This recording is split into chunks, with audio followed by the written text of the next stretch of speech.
Momentum और Newton second law का relation क्या है ये हमने समझना है।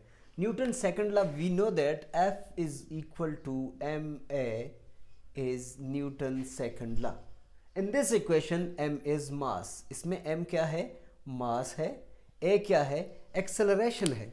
इसमें एक्सेलरेशन a की वैल्यू हम पुट करेंगे, हमें पता है कि एक्सेलरेशन बराबर होता है वेलोसिटी बाय टाइम के, velocity per unit time is called acceleration. इसको उठा के न्यूटन सेकंड लॉ में हम पुट करते हैं तो ये आ जाएगा F is equal to m, F is equal to m, a की जगह पे क्या आ जाएगा, velocity by time, v by t।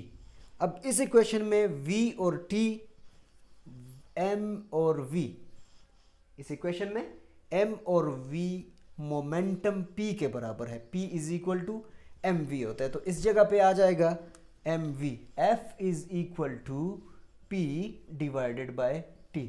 इस इक्वेशन में p क्या है, मोमेंटम है, f फोर्स है, टाइम। मजीद सिंप्लीफाई करने के लिए हम डेल्टा इधर भी लगा लेते हैं, डेल्टा इधर भी लगा लेते हैं। Change in momentum with time is equal to force. This equation shows that the relation between force and momentum. अब इसी इक्वेशन से हमने इम्पल्स की वैल्यू भी निकाल देनी है। ये जो डिवाइड हो रहा है इधर आके मल्टीप्लाई हो जाएगा, तो F multiply by delta T is equal to delta P. इस इक्वेशन को इम्पल्स भी कहते हैं।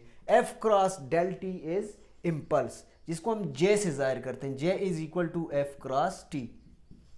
तो ये इक्वेशन बताती है कि न्यूटन सेकंड लॉ और मोमेंटम में क्या रिलेशन है।